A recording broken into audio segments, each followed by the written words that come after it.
is LBC from Global, leading Britain's conversation. The Nigel Farage Show.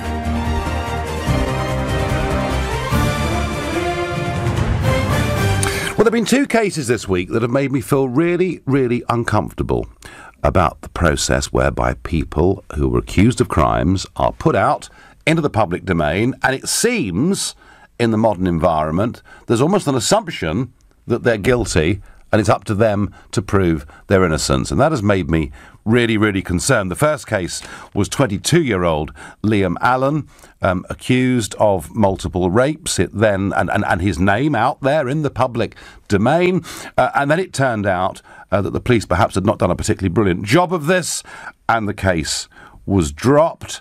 And the other case, an extraordinary case, about a bishop called George Bell, someone who's a bit of a hero in the Church of England, and he seemed to be damned by the Church of England as a result of some claims that were made nearly 4 decades after he died. So I've been really concerned about this presumption of innocence before guilt, about perhaps the need to have legislation to give those that are accused of these crimes anonymity, at least until they're charged, or perhaps even after that. And so I'm sort of asking really this morning, do we need some legislation that actually protects the anonymity of those against whom these kind of claims are made? Please let me know what you think. You can do so by calling 0345 6060 973. You can text to 84850. You can tweet using the hashtag Farage and LBC at LBC. You can watch us on Facebook and comment there too. Now, earlier on today, I spoke to Liberal Democrat peer Lord Carlisle. He's a former independent reviewer of British anti-terrorism laws, and he was the author of a report into the Bishop George Bell case. And I asked Lord Carlisle to explain why the Bishop Bell case is so significant. Bishop Bell died in 1958. He was the Bishop of Chichester and a very much admired churchman who has a name day named after him in the Church of England calendar, which means he's the nearest thing to a saint that the Church of England has. In 1995, 37 years after his death, a woman complained that he had sexually abused her when she had on a number of occasions been present in the Bishop's Palace in Chichester in about the late 1940s. The church disgracefully did nothing about that complaint, and it lay dormant until 2013 when she resumed her complaint. The church then rather slowly started doing something about it, and eventually they formed a core group which considered the case. On the 22nd of October 2015, the church issued a public apology in which basically it said that it had found that Bishop Bell had abused her, and they paid her some money in compensation, albeit without an admission of liability. Thus, the reputation of Bishop Bell was destroyed. The protests by people who support the memory of Bishop Bell, he died childless and his widow died later, and eventually the Church of England decided to hold an independent review of the way the case had been dealt with. I conducted that independent review, and my report was published on Friday. I made recommendations which included that where there was no admission of liability, in other words, there was no finding of guilt, whether to the criminal or civil standard, after a proper inquiry, then the perpetrator's name should remain anonymous, save in exceptional circumstances, just like the complainant's name, because it would not have been found that he was in fact a perpetrator at all. He was simply an alleged perpetrator. I also found that the inquiry into the Bell case conducted by the Church of England fell very far short of due process. I uncovered very easily some evidence that they hadn't even looked for. And so I was critical of the Church of England, which has accepted most, but not all of my recommendations. Whatever happened to the presumption of innocence before guilt in cases like this? Well, I think that, first of all, the core group, as it was called, that considered the case, suffered from oversteer as a result of a preconception that George Bell must be guilty. And the woman concerned was the only person who's ever made a complaint against Bishop Bell.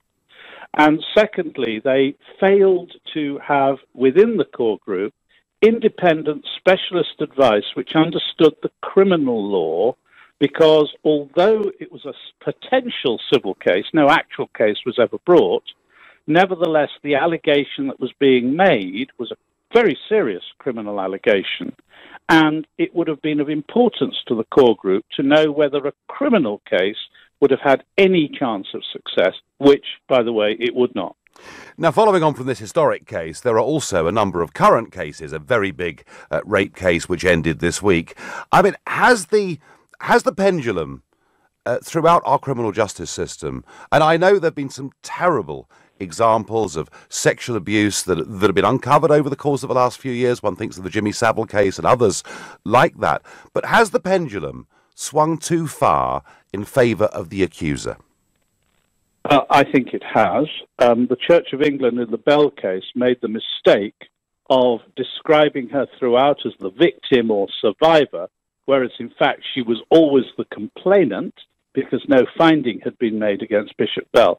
And if you'll forgive me, Nigel, there is one word you use that I don't agree with, in which you described the rape case as a very big case. If the accused, who suffered a huge injustice, will forgive me for saying so, actually it was a very ordinary rape case in which an ordinary person, unknown to the general public, found himself facing an accusation of rape for 2 years with his name available in the public media, and because the police and apparently the Crown Prosecution Service failed to disclose material to the defence, which was absolutely fundamental, and as prosecuting counsel Jerry Hayes demonstrated, brought the case to an immediate end. That's a shocking situation. No, it is a shocking situation. But throughout this 2-year period, did that young 22-year-old man deserve a right to anonymity? In my view, yes.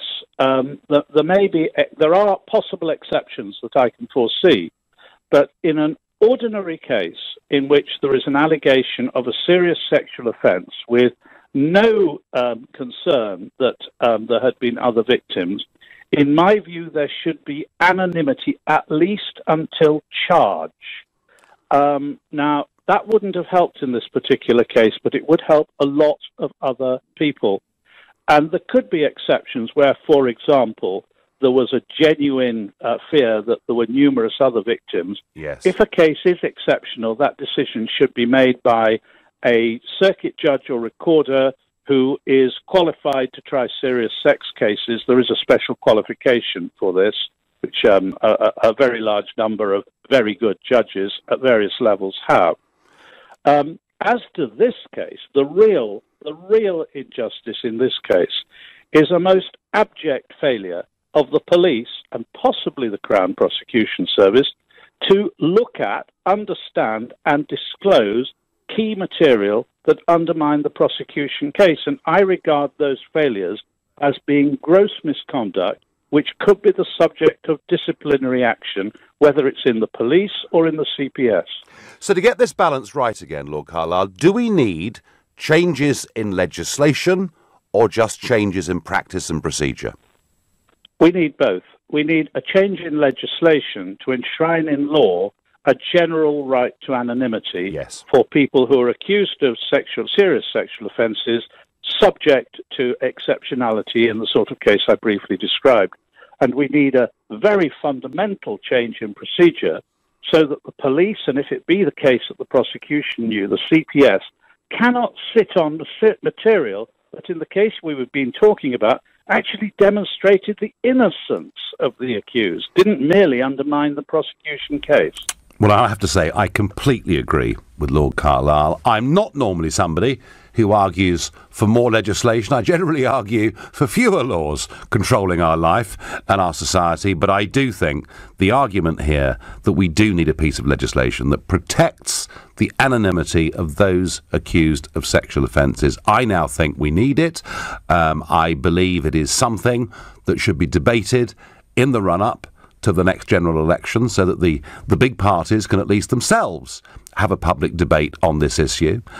It is nothing to do with attempting to cover up historic wrongs or current wrongs, but it is an argument that so many people are being falsely accused of actually two wrongs not making a right. I think it would be a fairer and better thing to do. And yes, as Lord Carlisle said, if there was a suspicion from the police, from the Crown Prosecution Service, that an individual who was accused wasn't just being accused by one individual, but being accused by a lot of people, then maybe there was an argument then to publish the name to see if more people come forward. And I do understand that, but he was very clear that that decision should be put before a judge to ensure we get this right, to ensure that actually this is fair, that this is done properly. Richard is calling from Esher in Surrey. What do you think, Richard, having listened to Lord Carlisle's arguments?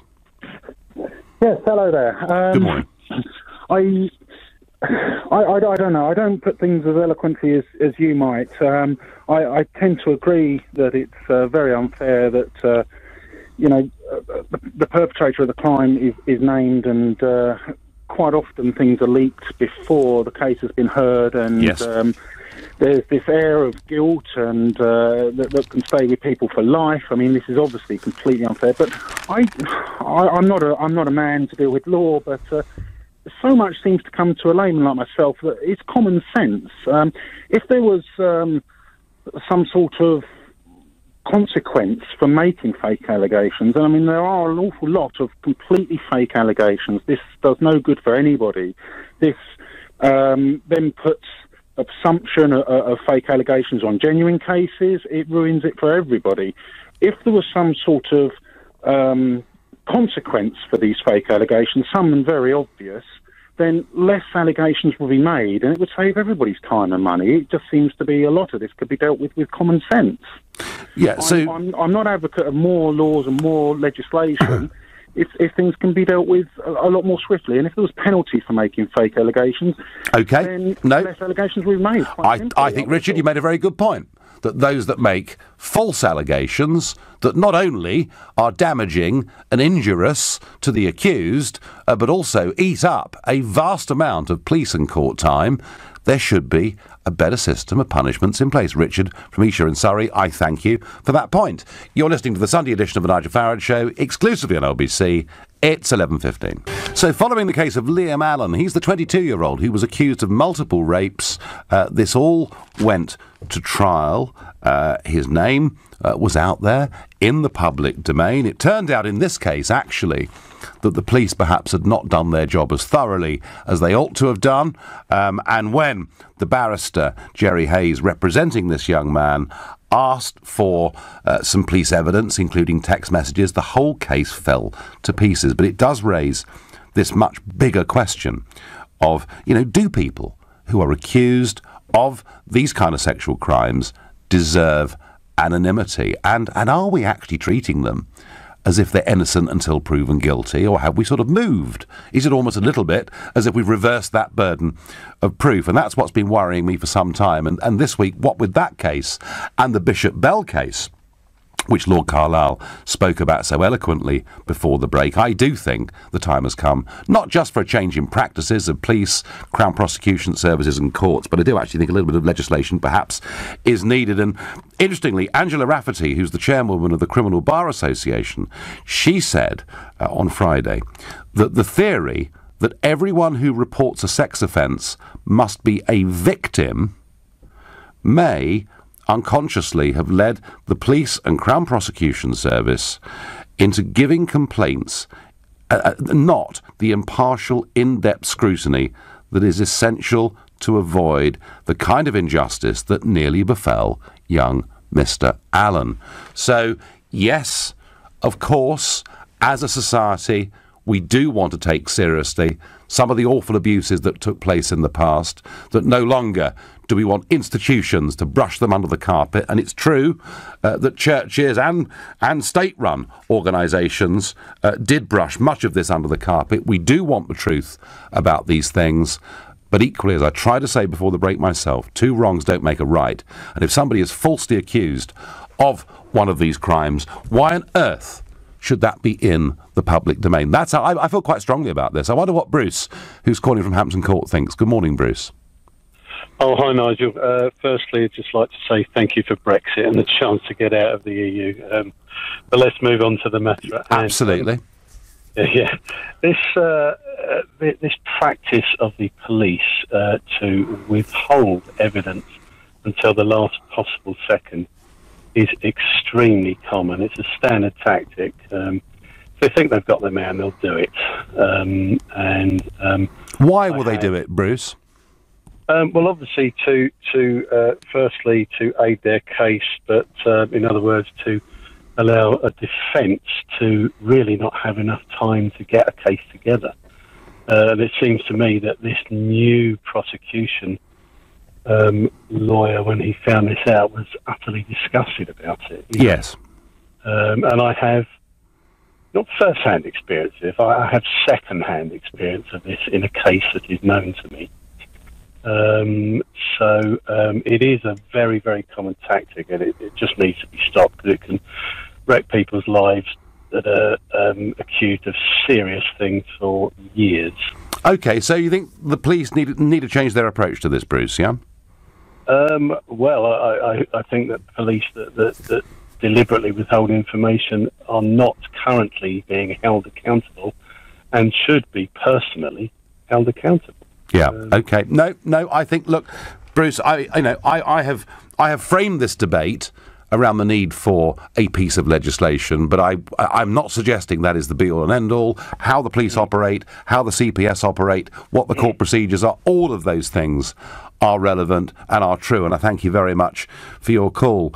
The argument that was being made, Lord Carlisle made it, is if there is any genuine ground for suspicion that more people may be involved, then there was an argument for the anonymity of the individual being dropped. Becky on Twitter takes a different view. She says, can't more potential victims come forward after someone has been convicted and they can then get their own trial? Becky, it's a very, very powerful point, although I suspect that in many cases people would rather, in a situation like this, be on a list with 5 or 10 other people than be out there and exposed on their own. Because, for anybody, the accuser or the accused, going through a trial is a pretty gruelling, frightening thing for anyone to go through. Michael is calling from Penge in South London. Good morning, Michael. Hi, good morning. I think one of the issues we haven't touched on yet is the role of social media, because you can forget about any notion of innocent until proven guilty. I mean, the internet, or the social media, I should say, is judge, jury, and executioner. I mean, there are cases of particularly young people having committed suicide as a result of allegations online. And I think there is, in my view, scope for legislation to deal with this matter. And I think what we need to look at is the role of social media companies, looking at Google, Facebook, Twitter, etc., and redefining them as publishers. Now, I don't know at the moment whether we can do that under EU law, but I think Britain can become a world leader in this and actually take a lead in defining these organisations as publishers. And therefore, the usual checks and balances that apply to other forms of media would be applicable to those organisations. And I think that would help to deal with a lot of this malicious falsehood which is spread online and which destroys lives. No, Michael, I would not for one moment downplay the significance or importance of what you've said.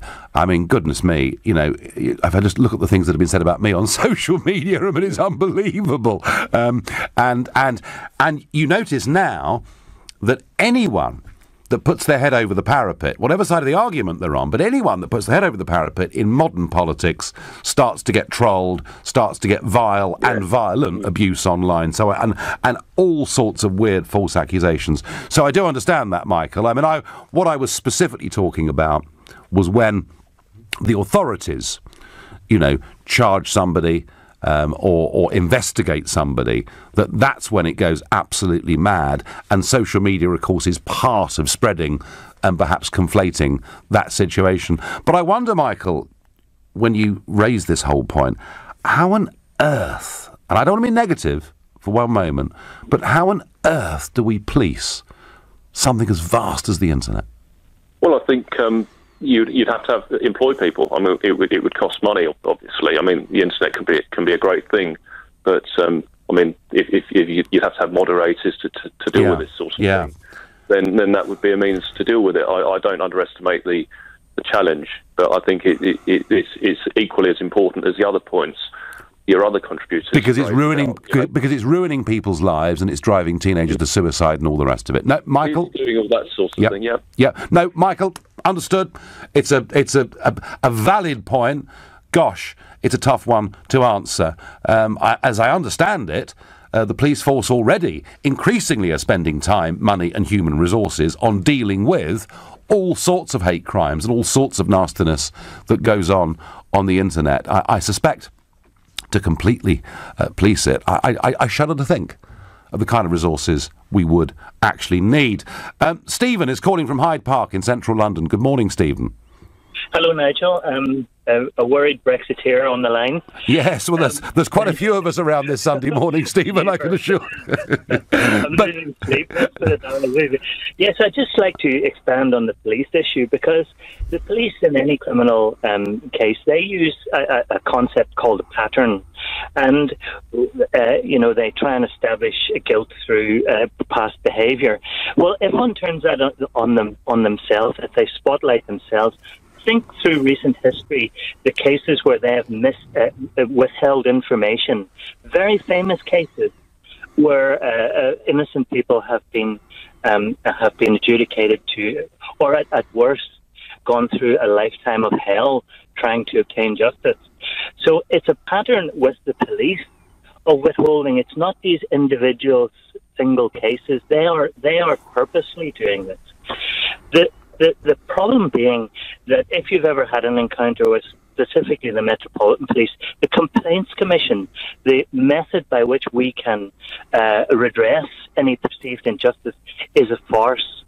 There is nothing there for an individual to stop it as it begins. One has to go through a process that they are in complete control of.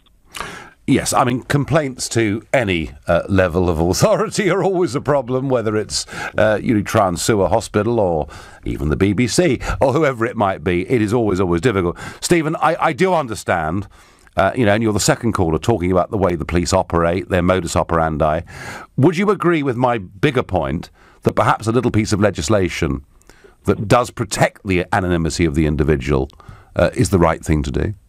Well, I absolutely, and in fact, I would go further. I wouldn't limit it to sexual crimes or rape crimes. I would enforce anonymity for any crime where the public interest perhaps is not in question, because it immediately puts in the modern day social media environment a perception, and you have to undo that perception before you even begin. And it affects people through the whole of their life, through work and everything else. Stephen, I thank you for your call. The one element to this we haven't yet discussed is the role of the press, because for this to work, the press would need to cooperate fully with it, and perhaps that's worthy of further discussion too. You're listening to the Sunday edition of the Nigel Farage Show, exclusively on LBC. It's 11:30. Are those who are accused of sexual crimes entitled to anonymity? And that really is a major debate following the collapse of a rape case earlier on this week, and indeed a very critical report into the way the Church of England has dealt with the legacy of Bishop George Bell, and all of that explained earlier by Lord Carlisle on this show. Dave on Facebook says, anyone found guilty of making false claims against someone should receive the sentence that the accused would have if found guilty. Well, Dave, that's not going to happen, but you're not the first person to think that those that make false allegations perhaps should be dealt with a little more strictly. Common sense from Lord Carlisle. Wolf criers need to be put on the register, named and shamed, says James on Twitter. So that is a sort of familiar theme that is coming through. I've had the same. An ex accused me when my barrister produced evidence, i.e. letters, that contact was consented. A notice of discontinuance came after I had been publicly tried, and that comes from somebody anonymously. Well, that's rather what happened in this rape case, is that there was a lot of evidence that was not put put before the court. It got to the court shortly before the end of the trial because Jerry Hayes, the barrister, asked the police for it. And as soon as that was produced, the judge threw out the whole case and was disgusted with the conduct of it. So just producing legislation that protects people's anonymity is not going to solve all of these problems, but it might go some way towards righting some of the wrongs. That at least is what I think. I wonder what Tony, who's calling from Notting Hill this morning, thinks. Hello. Hi, Nigel. Firstly, I'd just like to say thanks very much for Brexit. It was great to take our country. Well, there's a bit more work to do on that, Tony, but that's a debate. But that's a debate for another day. What I'm talking about here, Tony, is, you know, I do understand that we have righted some wrongs of the past in the last couple of years because of too many cases of sexual abuse of minors was frankly brushed under the carpet. But I'm worried that the pendulum may have gone too far the other way, Tony. Sure. I mean, basically, I think that we should get onto the real issues here, which is, of course, September the 11th was clearly an inside job, Nigel. Your thoughts? No. We're not discussing anything like that. We're not discussing anything like that. I am discussing whether people deserve anonymity. Who did create the pyramids? Because it's clearly aliens. No, Tony, I'm sorry, mate. It might be fun for you on a Sunday morning, but I think you really, frankly, bore a lot of other people. I wonder what Simon in Seaford in East Sussex thinks. Good morning, Simon. Hello there, Nigel. Nice to speak to you. Yeah, good morning. Nice to meet you. So, Simon, it's complicated, isn't it? Because on the one hand, I'm calling for people to have their anonymity. I'm worried about what gets said online and how we control that. I'm worried about the press because they'll say it's a matter of public interest. I mean, even though I'm putting this idea forward, it's not straightforward, is it? It's not, and the problem that I think we've got is the fact that people now are getting trial by media. The fact that the pretense that you're supposed to be innocent until proven guilty, you're not. And one of the main points I said, and this will throw a cat amongst the pigeons, whether the man did it or whether he didn't, and from what we're led to believe he did do it, Jimmy Savile has never been found guilty in a court of law in this country of any sexual crimes whatsoever. That is true, Simon, because this all emerged after he died, didn't it? It did, and as I say, so he's had a trial by media. People have had all their compensation through it as well. Yes. His entire estate went on compensation. Now, I'm not saying that whether the man did or whether he didn't do it. All I'm saying is, on a legal perspective, we are getting a trial by media in this country. But there's almost a counter-argument here, Simon, isn't there? That if the media hadn't done what they did, we might never have known the truth about Jimmy Savile. Yeah, but I think the police tend to do this on a lot of cases as well, Nigel, where they just put the name out into the public domain to try and build a case against somebody because they haven't got enough actual evidence. Right, so punt it out. So Simon, what you're saying is they punt it out there to see what comes back. Yes, I think it's a glorified fishing trip, I think. Interesting. I'd be very interested to get any phone calls from serving or ex-police officers, anonymously, obviously, who would perhaps back up or not the point that Simon has just made. So, Simon, if we did put a piece of legislation in place to protect the anonymity of the individual, at what point would it be fair for the press to get involved and start talking about this then? When the person's been convicted of the offence. When they've been convicted. So that would make, effectively, the trial of these people would have to happen in camera and be totally confidential. Well, I don't think that the case has to be in camera. I just think that there ought to be reporting restrictions on it. I don't see why the members of the public shouldn't be. OK, so restrictions in... OK, report the case, but protect the identities of the accuser and the accused, yeah? Yeah, because the accused, the accuser always gets their anonymity. Yes, I know. Even when it's proved that they've made false claims, they still remain anonymous, and yet the damage has been done to the person that's been accused of the crime. Yeah, and several callers, Simon, saying there needs to be a register. People got to go on this register, be named and shamed, certainly if they're repeat offenders. Simon, interesting points you've made there. Colin in Kings Langley is my next caller. Good morning, Colin. Hi, good morning. Yes, I've got a couple of points. Number one, obviously, I'm a great believer that you're innocent until proved guilty.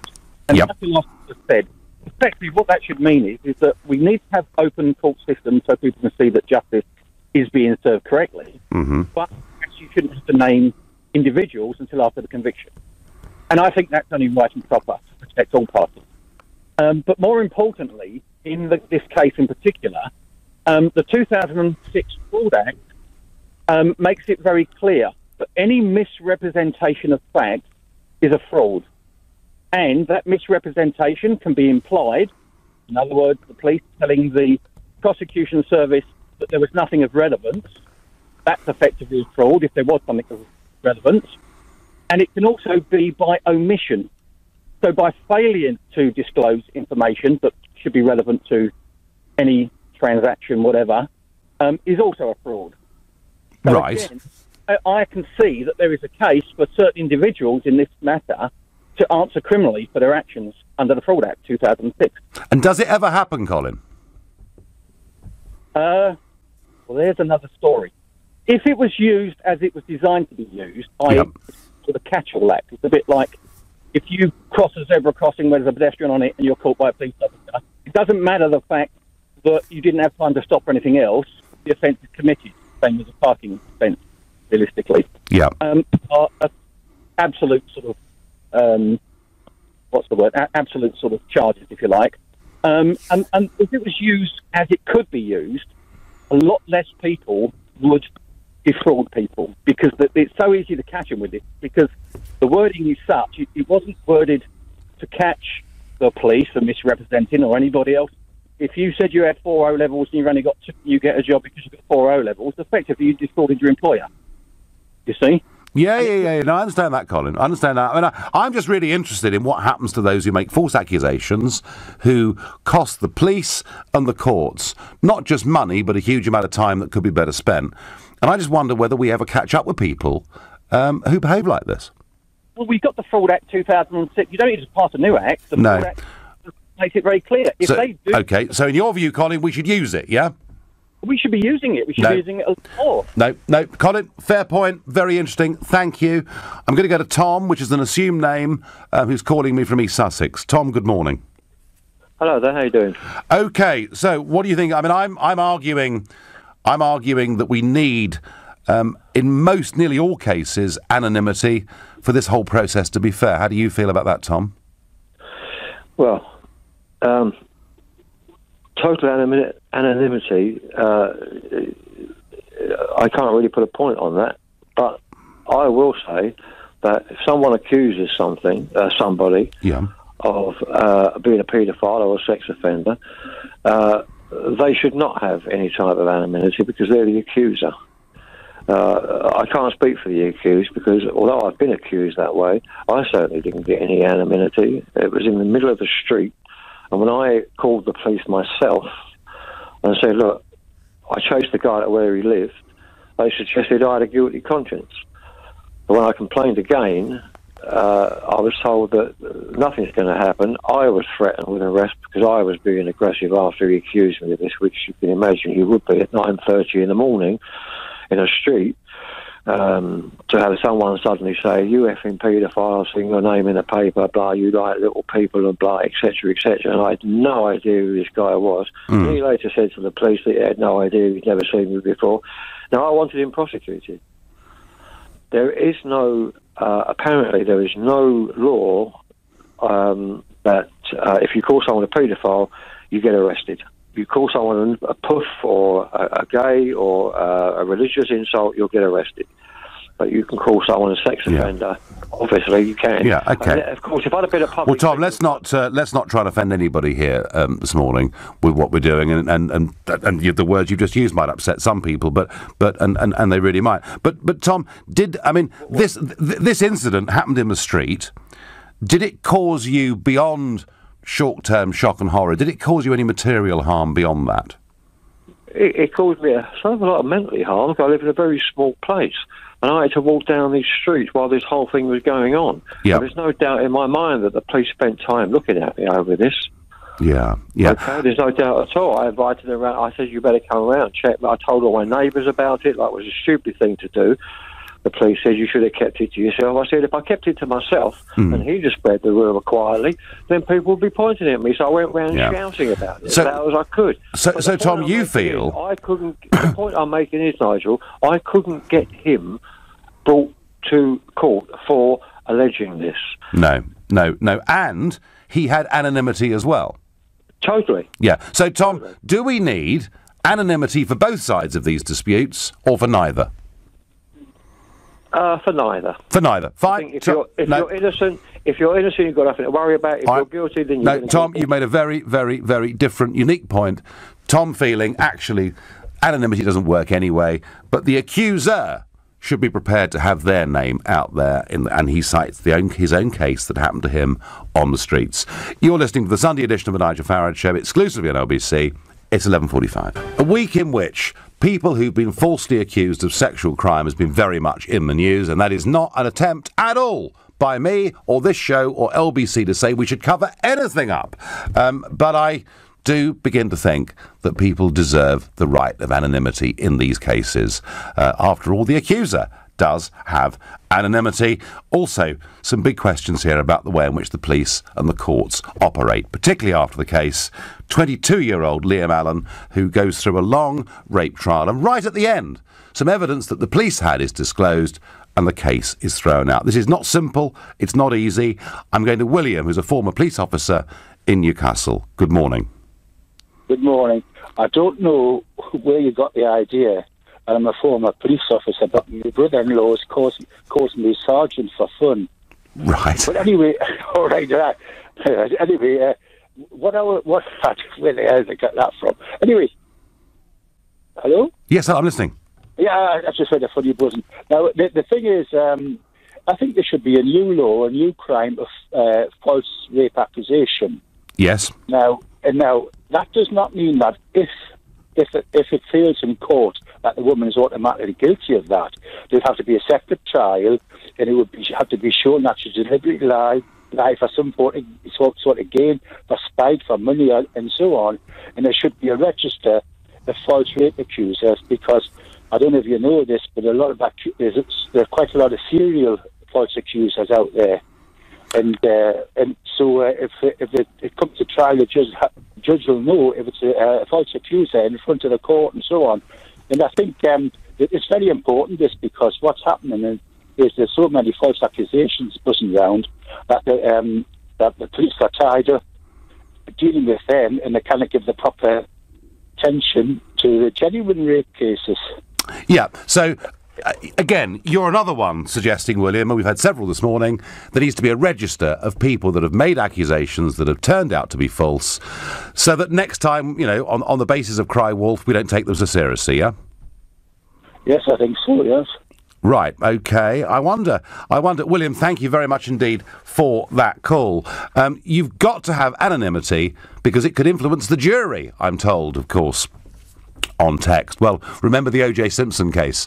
Very difficult for them to find any jury in America who hadn't already made up their mind to some degree as to whether they thought O.J. Simpson was innocent or was guilty. Tom is calling me from Crawley. Good morning, Tom. Good morning, Nigel. Nice to speak to you. Good, nice to speak to you. So tell me about your experiences of this. So basically, I was accused of rape, falsely accused, obviously, and I was arrested from my workplace in front of all my colleagues, and I was arrested, handcuffed, obviously, and it was humiliating. Plus, they did after taking my statement and everything, because I had no criminal record whatsoever. So they did send me out on bail after like 8-10 hours in custody. But the important thing is I wasn't able to enter the county for 6 months where I worked and lived. What, you were... So there was an exclusion order placed on you, was there? Yes, because she was residing in that county. Yes. So I wasn't allowed to enter until the investigation was complete, which took 6 months. Yeah. And what happened to your career, Tom, work-wise?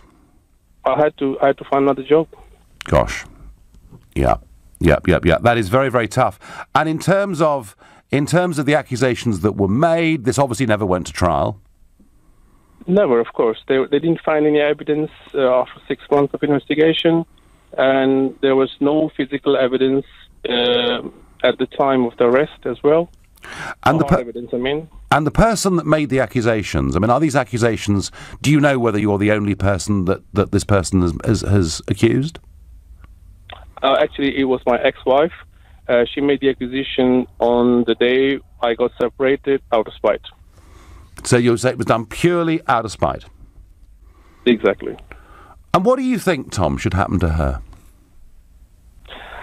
Well, it's very hard. It's very difficult because I know there are some people out who are making the accusations who are really victims. Yes. So I don't want to say that they should be treated harshly, but I should only say that you shouldn't treat someone like a criminal unless you have a very hard evidence, like how I was treated. Yeah, well, I think, Tom, this is the whole debate, isn't it? And you know, when I spoke earlier on about Angela Rafferty, the chairwoman of the Criminal Bar Association, you know, she's made this point that the pendulum has gone too far the other way, and there is too much of a presumption now that the person that makes the complaint is considered to be a victim, and the person against whom the complaint is made is seen to be a perpetrator. And we kind of, Tom, it's almost as if we've kind of lost that balance that actually people should be presumed innocent until they're found guilty.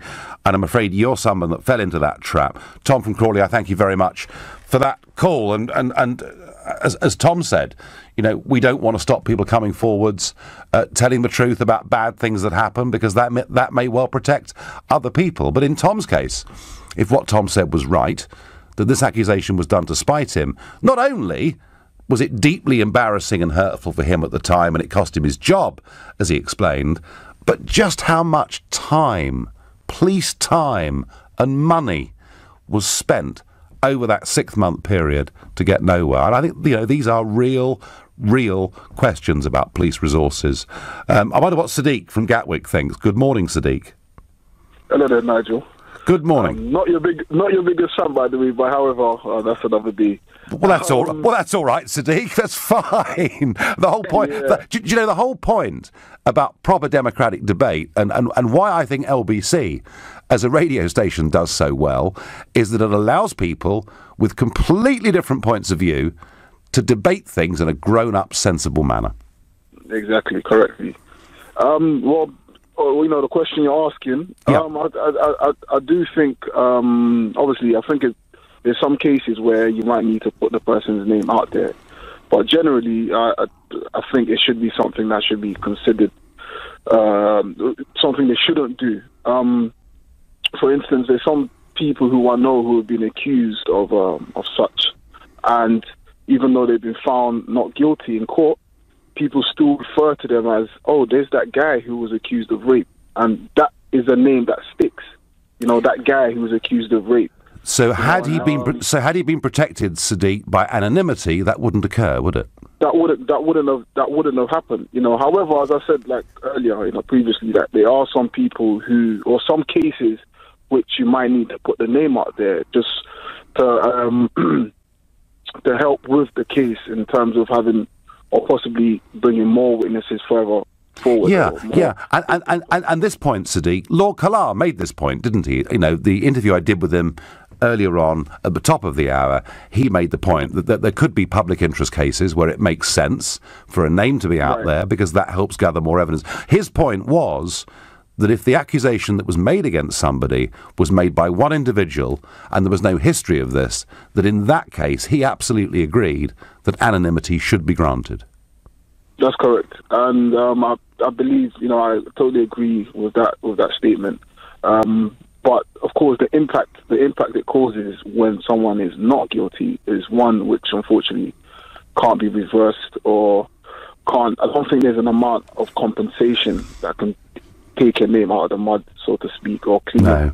But the other problem, Sadiq, of course, in the modern world, is that if somebody, you know, even if they're being protected through the legal system, through anonymity, difficult to stop people saying things on social media now, isn't it? Of course.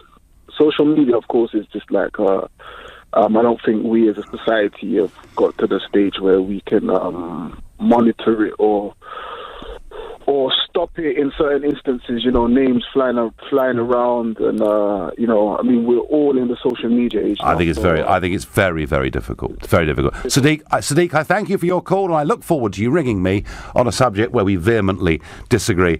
I've got time for one last caller. I haven't got long, Paul. I know it's not your real name, from South London. You've got 45 seconds, Paul. That's it. Yeah, basically, this thing. I think it's terrible. I mean, something similar happened to myself. I was a teacher for 7 years, and I had a couple of things said about me behind my back, the worst things that were said by ex-school friends going back 20 years who were purely jealous that I'd done well in life, in different areas in life since. And I was traumatised for years because of that. So I reported it to the police, and I think that is absolutely disgusting. That people can say things, absolutely traumatise people, and then there's nothing you can do. I mean, I have the emails that I sent to the police station, etc., so I've covered myself. Yes. But it's absolutely terrible. I mean, I still work in education now. I mean, just people from years ago. So really, Paul, this keeps coming back, doesn't it? That in some ways, and if somebody makes one false accusation, that's one thing. But if somebody repeatedly makes false accusations against others, we do need some mechanism of dealing with this. Paul, I thank you. I'm sorry for the hurt that you've been through. It's one of the toughest subjects you can ever debate. Whatever you do, even if you do protect people's anonymity, social media is out there. No easy answers. You've been listening to The Nigel Farage Show. I'm back tomorrow evening at 7 from Washington, D.C. Coming up at 3 o'clock this afternoon, it's Alex Salmond. But up next, it's Majid Nawaz. Thank you, Nigel. We were considering having a whip around for you.